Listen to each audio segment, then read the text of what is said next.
Imagine for a moment the quiet weight of being with someone you love dearly, someone who is facing the very end of their life. Your heart aches to offer comfort, to somehow ease their journey. But a profound fear whispers in your mind. What if I say the wrong thing?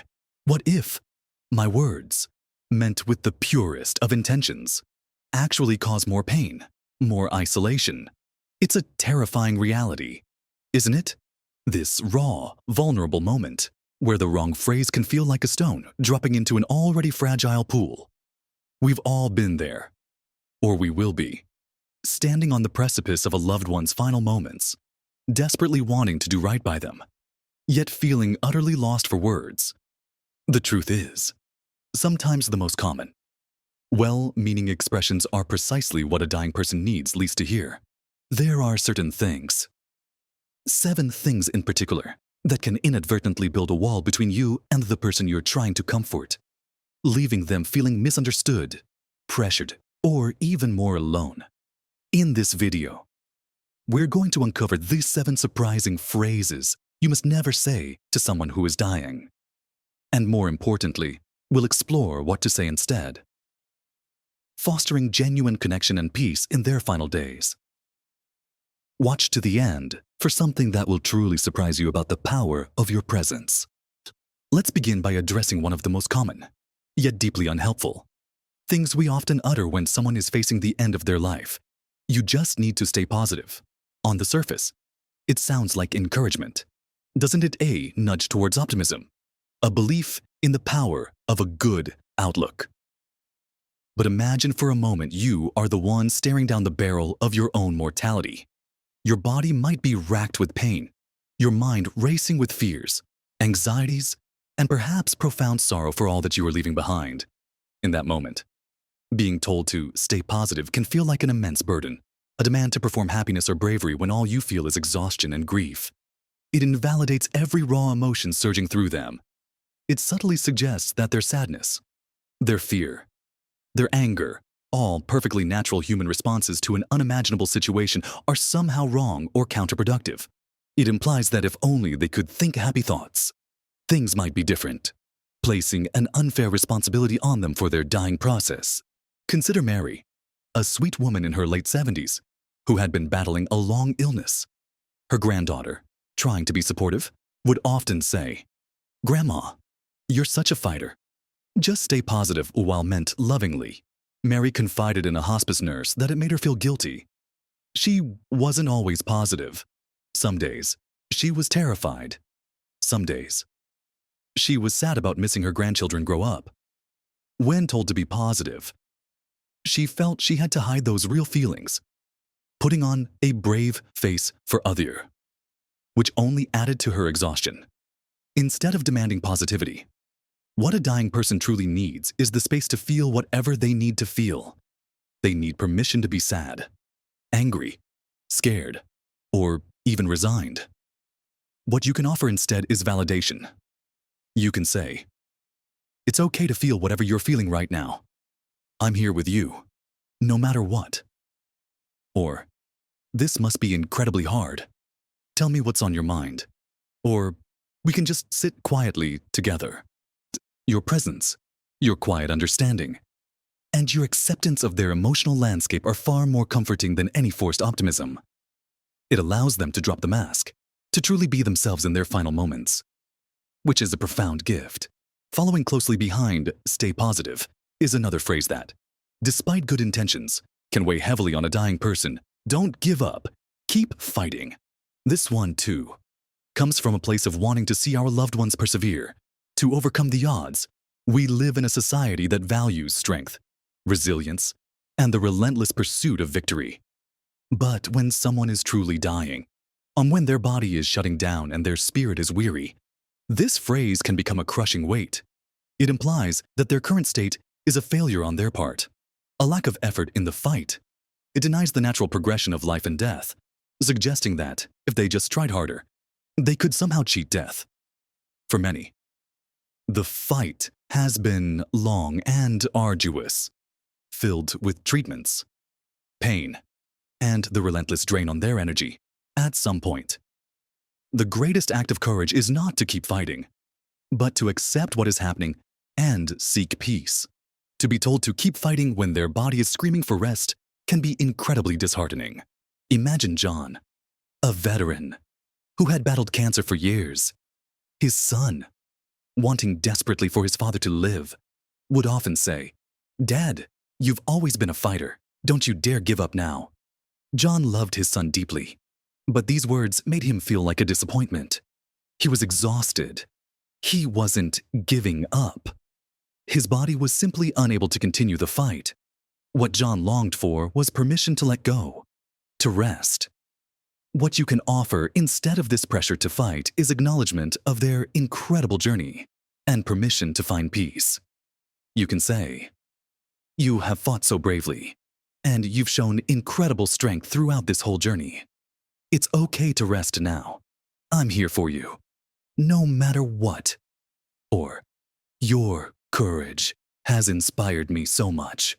Whatever you need now, I'm here to support you." Shift the focus from the battle to their comfort, their peace, and your unwavering love. This frees them from the burden of performance and allows them to transition with dignity. Lastly, in this first part, let's turn our attention to the phrase, "I know exactly how you feel." This one often springs from a genuine desire to connect. To show empathy, we want to bridge the gap between their pain and our understanding. However, unless you have truly, precisely experienced the same terminal illness, the same unique physical and emotional suffering, and are facing the same imminent death, you simply cannot know exactly how they feel.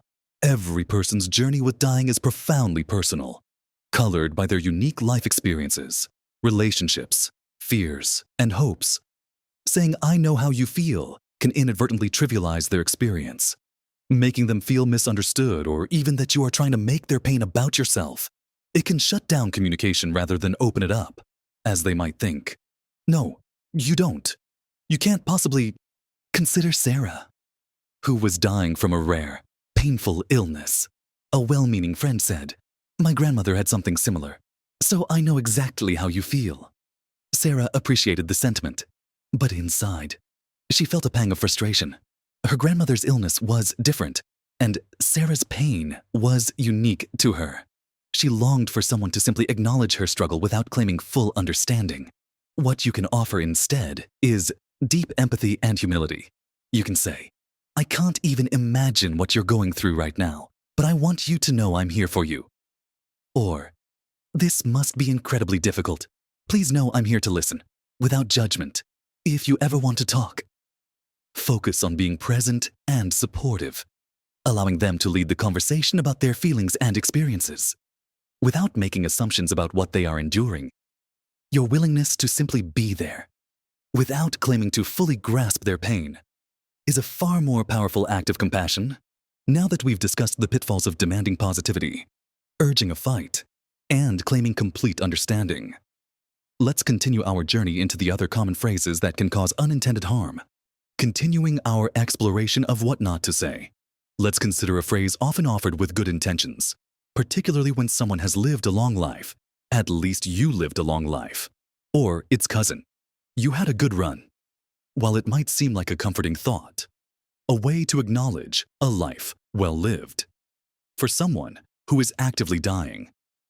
These words can be deeply dismissive of their current reality. When a person is facing death, regardless of their age, they are experiencing profound loss, the loss of future moments, future relationships, future joys, and the simple everyday rhythm of being alive. To tell them, "At least you lived a long life," can imply that their time is up, that they should be content with what they've had, and that their grief for what they are losing is somehow invalid. It diminishes the pain of impending death by placing it in the context of their past, rather than acknowledging the very real, terrifying present. It's like telling someone whose house is burning down, "At least you had a nice house for a long time." Yes, that might be true, but the present reality is that they are losing it. Think about Arthur, who was 88 and had led a remarkably full life. His great niece, visiting him in his final weeks, said, "Uncle Arthur, You've had such an amazing life. So many adventures. At least you've lived longer than most. Arthur nodded politely, but later expressed to a nurse how much he still wanted to see his newest great-grandchild start school, or hear about his beloved baseball team winning one more championship. His life wasn't just a collection of past events. He still had hopes, small as they might be, for the future. He didn't feel finished. What Arthur needed was an acknowledgement of his ongoing present and the sadness of what was being lost, instead of focusing on the past. You can validate their current feelings and express your appreciation for their being. You might say, "I cherish every moment we've shared, and I'm so grateful for your presence in my life." Or, "Your strength and wisdom have always meant so much to me. I'm here now, just to be with you." Focus on the value of their existence, not just the length of their years, and allow them to grieve for the future they won't have. Another phrase that often stems from a desire to provide comfort, especially for those with strong spiritual beliefs, is, "It's God's plan," or "Everything happens for a reason." While for some individuals, this perspective can indeed offer profound solace and peace, it is crucial to understand that it is not universally comforting, and can even be deeply alienating or anger-inducing for a person who is dying, and perhaps grappling with feelings of abandonment, fear, or even anger at their fate. Being told it's God's plan can feel like their pain is being dismissed as part of some grand, inscrutable design they have no say in. It can imply that their suffering is somehow deserved or preordained, which offers little comfort when they are in distress, if they don't share that specific belief system, or if their faith is wavering under the immense pressure of their illness. Such a statement can make them feel isolated, as if their legitimate questions and despair are out of step with what they should be feeling. It can inadvertently invalidate their genuine struggle with faith or their personal existential questions. Consider Eleanor, who had been a devout churchgoer her entire life.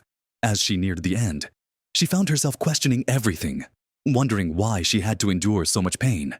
When a friend told her, "It's all part of God's perfect plan," she felt a surge of resentment. She wasn't looking for a theological explanation.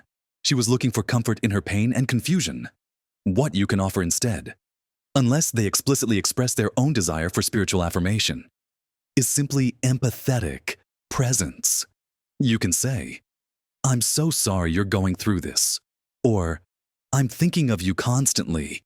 If you know their spiritual beliefs and they bring it up, then you can follow their lead, but never assume or impose your own spiritual framework as a way to fix their pain.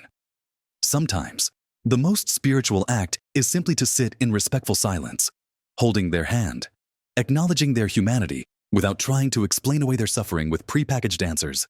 Your shared presence, without judgment or theological pronouncements, allows them the space to grapple with their own beliefs in their own way.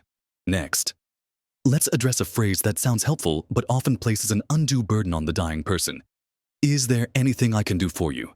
While this question comes from a place of genuine desire to assist, for someone who is incredibly ill, exhausted, and overwhelmed, figuring out what they need and then articulating it can be an immense task. Their energy is precious, and they are likely already consumed with managing their symptoms, their emotions, and the impending reality of death. Asking, "Is there anything I can do?" puts the onus on them to identify a need and then formulate a request, which they might not have the energy or mental clarity to do. Furthermore, they might feel uncomfortable asking for specific help, not wanting to be a burden, even if they desperately need something. It's a polite platitude that often gets a polite, but unhelpful, "No, thank you, I'm fine." Imagine Michael, whose cancer had spread, leaving him very weak. Visitors would often say, "Is there anything I can do for you?" Michael would always reply, "Oh, I'm fine. Thanks." But what he truly needed was someone to simply adjust his pillows, or bring him a glass of water without him having to ask, or just sit quietly so he wasn't alone. What you can offer instead are specific, concrete offers of help. Think of things that you can realistically do, and then offer them. You can say, "I'm heading to the grocery store. Can I pick up anything for you or your family?" Or, I have a couple of hours free tomorrow afternoon. Would you like me to come sit with you? Or perhaps help with some light chores around the house? Or, would you like me to read to you for a bit? Specific offers remove the burden from them and make it easy to accept. It shows that you've thought about their needs and are truly prepared to lend a hand, making your help tangible and accessible. Finally, we arrive at perhaps the most instinctively spoken, yet deeply unhelpful phrase, "You'll be fine." This one is often a knee-jerk reaction, born from our own discomfort with mortality and our desperate hope for a miracle. We say it to reassure ourselves as much as them. But for someone who is clearly, irrevocably dying, being told you'll be fine is a profound denial of their reality. It can make them feel unheard, misunderstood, or even lied to. They know they aren't going to be fine in the way we mean it. They are facing death. This phrase forces them to confront our denial. Rather than allowing them to confront their own truth with our support, it can create a chasm, making them feel like they cannot openly discuss their fears, their pain, or their acceptance of what is to come, because we are unwilling to face it with them. Consider Helen, who was in hospice care, her body failing rapidly. A younger family member came to visit, eyes welling up, and said, "Don't worry, Helen, you're strong. You'll be fine." Helen, with a tired sigh, simply closed her eyes. She needed someone to acknowledge her struggle, not to pretend it wasn't happening. What you can offer instead is compassionate acknowledgement of their reality. Coupled with your unwavering presence and love, you can say, "This is incredibly hard, and I'm so sorry you're going through through this. I'm here with you." Or, "I can't imagine how difficult this must be, but please know I love you and I'm not going anywhere." Focus on being present in their difficult truth, rather than trying to escape it with false reassurance. Your willingness to sit with them in their pain, without trying to fix or deny it, is one of the most powerful acts of love and compassion you can offer in their final moments. So, we've walked through 7 phrases that, despite their good intentions, can inadvertently add to the burden of someone who is dying. You just need to stay positive. Don't give up, keep fighting. I know exactly how you feel. At least you lived a long life. It's God's plan. Everything happens for a reason. Is there anything I can do for you? And you'll be fine. The core of why these phrases fall short isn't malice, but a fundamental misunderstanding of what a dying person truly needs. It's not about fixing them, because death isn't a problem to be fixed. It's not about cheering them up, because their emotions are valid. And it's certainly not about our comfort. What it truly comes down to is this: the most profound gift you can offer someone who is dying is your authentic, compassionate presence. It's about listening more than speaking, about validating their feelings rather than trying to change them, and about offering specific, tangible support rather than vague platitudes.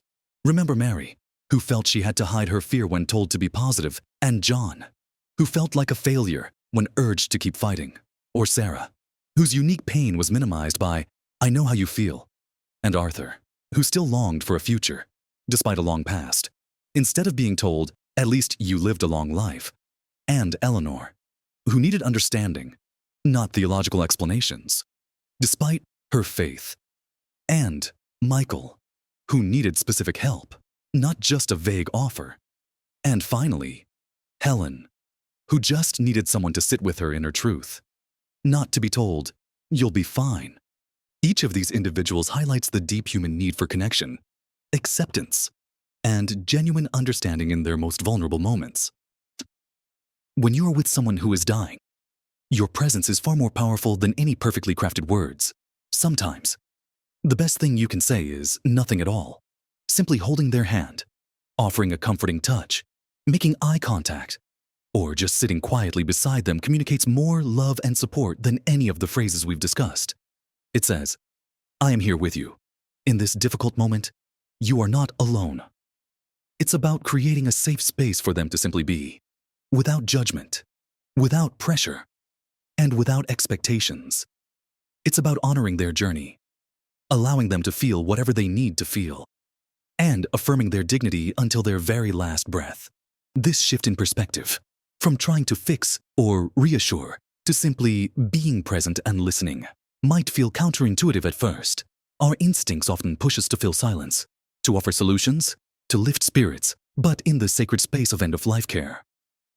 True comfort often resides in quiet companionship and unconditional acceptance. Your willingness to be vulnerable yourself, to sit with their pain and your own discomfort, is a profound act of love. It allows for authentic connection, fostering peace for both the dying person and for you. So, take these insights not as a list of rules to memorize, but as an invitation to approach these sensitive moments with greater empathy and awareness. Remember, small shifts in our words and our presence can make an immeasurable difference in someone's final journey, transforming moments of potential isolation into moments of deep connection and cherished love. The surprise I mentioned earlier, it's how much peace you can find by letting go of the need to say the perfect thing, and instead, embracing the power of simply being there. Your presence, your quiet love, is often all that is truly needed. We truly hope this conversation has given you valuable insights and courage for those incredibly sensitive moments.